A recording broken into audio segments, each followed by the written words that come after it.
कैसे हैं आप सब? ठीक ठाक हैं? आप देख रहे हैं चैनल सर वकार वहीद। आज हम वीडियो बना रहे हैं पाकिस्तान एयरफोर्स के एडमिन का टेस्ट एक बच्ची पास कर चुकी है। हम बच्ची से रिक्वेस्ट करेंगे स्टूडेंट से कि वो अपना नाम ना बताए, वो ये भी ना बताए कि उसका नाम क्या, उसका फादर नेम क्या, उसका रोल नंबर क्या है या टेस्ट सेंटर उसका कहाँ पर है।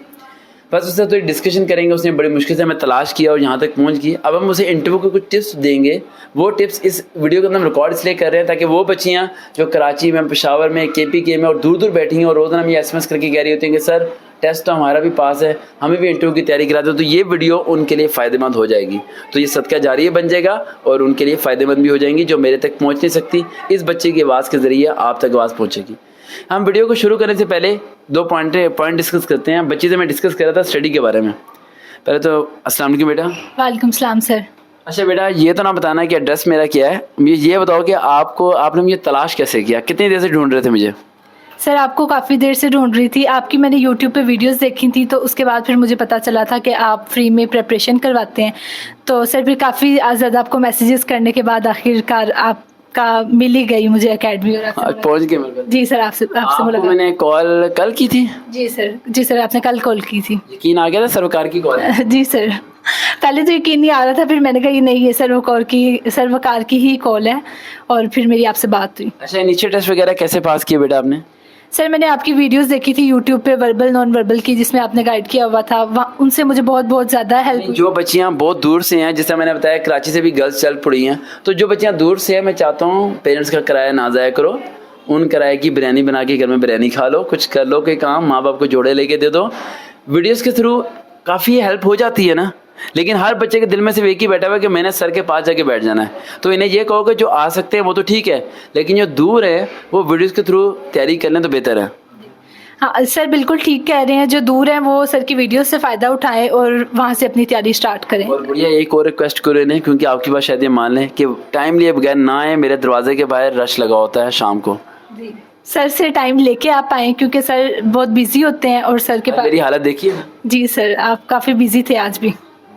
अच्छा गुड़िया, हम स्टार्ट करने लगे हैं राइट एडमिन के इंटरव्यू की। अब ज़रा पॉइंट को डिस्कस करते हैं। रजिस्टर पेन ओपन होना चाहिए, जो पॉइंट बताओ उन्हें आप लिख लेना है।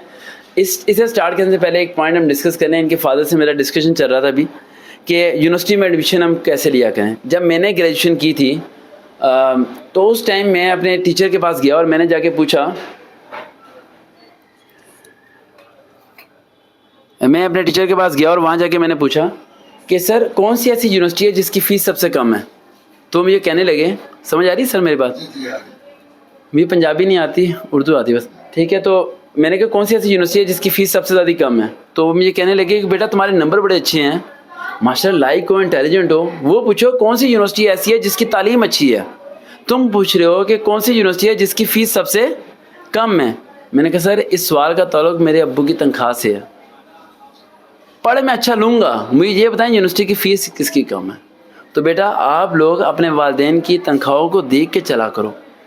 आप लोग छलांग मारते हो 3 लाख 4 लाख वाली फ़ीस पे, वालिद साहब पे बोझ डालते हो। वो बंदा अपनी हड्डियाँ बेच के आपकी फ़ीस जमा कराएगा, खून पसीना एक करेगा, लेकिन उसने आपकी शादियाँ भी करनी है, उसने आपका जेज़ भी बनाना है।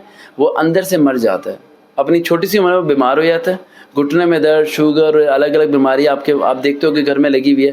कभी अकेले बैठ के सोचना कि क्या वजह है, उन्हें ये क्यों लगी है। आप लोगों को पता नहीं बाहर एक रोटी की कीमत क्या है, आपको नहीं पता बाहर किस तरह आटा खरीद के लेके घर आया जाता है। तो अपने वालिद साहब की कदर करो और अपने आप को तरीके से लेके चलो, मियाना रवि से। पैसे ज़्यादा देने से, महंगी डिग्री लेने से नौकरियां नहीं मिलती। उस डिग्री का इस्तेमाल सही आना चाहिए तो नौकरी मिल जाती है। हमने देखा है गवर्नमेंट स्कूल में पढ़े हुए बच्चे महलों तक पहुँचे हैं, और हमने देखा है महलों में बैठे हुए बच्चे सड़कों तक पहुँचे हैं, अपने बाप की जायदाद को बेच के बैठे हैं। तो बेटा मेरी ये बात इस वीडियो के दौरान इसलिए है कि आप लोग सोच समझ के फैसला लो। मेरी बात आपको दिल पे लगती है, आप लोग मेरी बात को फॉलो करते हो। मैं उस तरह का बंदा नहीं हूँ जो आप लोगों को गलत गाइड करूँ कि भाई माँ बाप के पैसे उड़ा दो, बल्कि मैं यही हमेशा गाइड करूँगा। बल्कि इस गुड़ियों को भी कहूँगा कि अपना सारा फ्यूचर आगे मेरे से डिसाइड करके करें। वाले साहब को मज़ा आएगा कि कम पैसों में अच्छी चीज़ हो जाएगी, वही डिग्री हो जाएगी जो कि महंगी डिग्रियों में हमने करना है। महंगी डिग्रियाँ करने का क्या फ़ायदा है? वो पैसे तालीम पे लगा दो, आधे पैसों का जहेज़ बना लो, जोड़ लो, कोई चीज़ बना लो। फजूल में इतने ज़्यादा पैसे लगाते हो, उसके बाद क्या फ़ायदा होता है? फिर उसके बाद आप 3-3 लाख की फ़ीसें देने के बाद आपकी बच्ची तलाश कर रही होती है 3 लाख वाली तनख्वाह, और वो तनख्वाह मिलती नहीं है। तो फिर बाप कहता है कि बेटा तूने पढ़ के क्या किया। तेरे से बेहतर तो वो BA पास प्राइवेट थी जो कि स्कूल में जाके लग तो गई है। तो बेटा सोच समझ के करो, मेरे अल्फाज कड़वे हैं, थोड़े जख्म मिलते हैं आपको लेकिन सच्चे हैं, ठीक।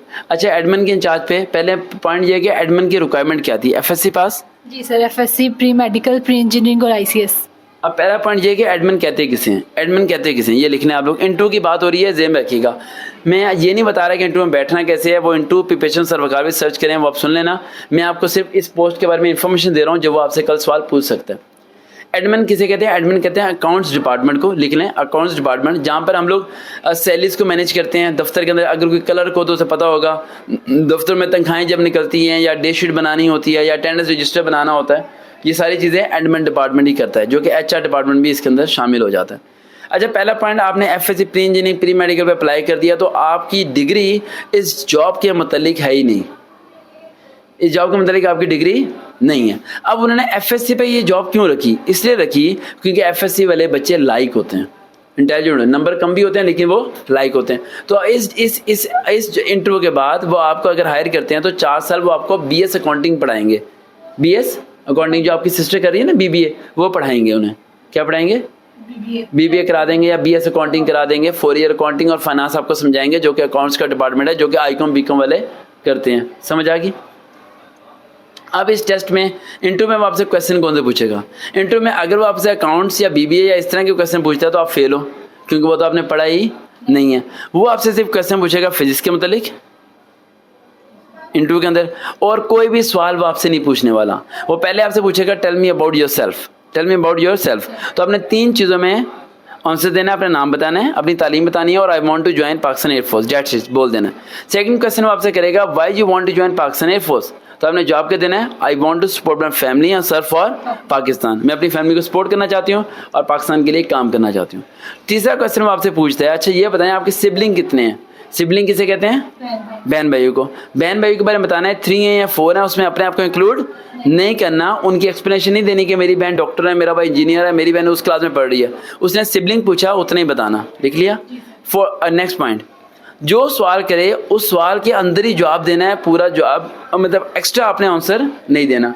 फॉर एग्जाम्पल उसने आपको कहा था tell me about yourself, आपने अपना नाम, अपनी तालीम और अपना बता दिया। वो आपको कहते हैं कि बेटा आप आपके बाबा के बारे में क्यों नहीं बताया? तो आपने कहना sir you just ask me about my self, not ask me about my father. आपने मेरे अब्बू के बारे में पूछा नहीं है। अब आपसे अगला सवाल पूछते हैं कि बेटा क्या आपकी फैमिली में से कोई ऑफिसर फैमिली से है या नहीं है? तो आप सच बताना है, अगर है तो है, नहीं है तो नहीं है। अगर है तो बता देना, अगर नहीं है तो फिर कहना है। मेरे बात समझो, अगर वो कहता है कि आपकी कोई फैमिली में कोई ऑफिसर है तो अगर है तो आपने बता देना, अगर नहीं है तो आपने कहना यस सर ऑफिसर है। तो ये क्या हुआ? झूठ। ये क्या हुआ? झूठ। अभी झूठ को सच में कैसे बदलना है? वो कहेगा बेटा कौन है वो ऑफिसर? तो कहना सर मैं। क्या कहना है? जी सर। क्या कहना है? मैं। जैसे ही आप बोलोगे मैं हूँ तो उसके चेहरे पर मुस्कुराहट आ जाएगी। जब उसके चेहरे पर मुस्कुराहट आएगी तो समझ आना कि बंदा थोड़ा नरम हो गया है, सिलेक्ट होने के चांसेस थोड़े से बन गए हैं। उसका तो पूछेगा बेटा आपका एयरफोर्स में आने का ख्वाब आपका या आपके वालिदैन का है? तो आपने कहना सर वालिदैन का ख्वाब ही मेरा ख्वाब है, उनकी ख्वाहिश है। वो कहेंगे आपने आर्मी और नेवी में क्यों नहीं अप्लाई किया? तो मेरा नाम बोल देना। कहना सर सरकार ने बताया था एयरफोर्स गर्ल्स के लिए ज़्यादा बेहतर है, बाकी फोर्सेस भी अच्छी हैं लेकिन गर्ल्स के लिए एयरफोर्स बहुत ज़्यादा बेहतर है, तो मैं एयरफोर्स को ज्वाइन करना चाहती हूँ गर्ल्स डिपार्टमेंट में। वो कहेगा बेटा आपको तो गले का थोड़ा इशू है। आपने कहना है कि गला ख़राब है, आपने ये नहीं बताना है कि मेरा गले का इशू है। वो कहेगा बेटा आपकी बात भारी लग रही है, तो आपने कहना है सर मेरा गला ख़राब है, मौसम चेंज हो रहा है तो इस वजह से मेरा प्रॉब्लम है। समझ आया? अपनी वीकनेस शो नहीं करनी। इंग्लिश में क्वेश्चन करेगा तो इंग्लिश में आंसर देना है, उर्दू में क्वेश्चन करेगा तो उर्दू में आंसर करना है। कल सिलेक्ट होने के से 3 तरीका बता रहा हूँ, फॉलो कर लेना, कल आप पास हो जाओगे। पहला पॉइंट, हर सवाल का जवाब देना है। सेकंड पॉइंट, सॉरी का वर्ड नहीं बोलना, चाहे जो मर्जी हो जाए, गलत जवाब दे देना लेकिन दे देना। एंड थर्ड पॉइंट, यूट्यूब पर सर्च करो इंटरव्यू प्रिपरेशन सर्वकार में जितनी वीडियोस मिले उन तमाम को सुनो, उनके नोट्स बनाओ, रात को जाके पढ़ो, मेहनत करो। और लास्ट पॉइंट, अपनी ड्रेसिंग पे फोकस करो। कपड़े अच्छे सुथरे पहन के जाने हैं भाई। पेट में कौरमा खाया, दाल खाई, किसी को नज़र नहीं आती। जिस समय किस तरह के कपड़े पहने हैं सबको नज़र आता है। तो ज़रा तैयार शुरू होकर जाना है, हीरो शुरू बन के जाना है, अपने आप को ऐसे बना के जाना है कि आप पाकिस्तान एयरफोर्स में ऑफिसर बन गए हो। बाकी होना ना होना अलग बात है। बाकी जिन बच्चों ने होप सर्टिफिकेट पर अप्लाई किया है जिस तरह आपने, वो मैं ये कहना चाहता हूँ कि वो ज़रा परेशान ना हो, क्योंकि होप सर्टिफिकेट वालों को 99% वो रखते नहीं है। अगर आप रिजेक्ट हो जाते हो तो परेशानी होना, हमारे पास अलॉट ऑफ द चांसेस हैं डिफरेंट जगह अप्लाई करने के लिए, और 6 महीने 7 साल लगेगा, लेकिन आप मज़े तक पहुंच जाओगे। स्टडी को रोकना मत, फेसबुक पे जाकर सर्च करो वकार भाई, फॉलोअप करो, दोबारा मुलाकात होगी। अल्लाह हाफिज़।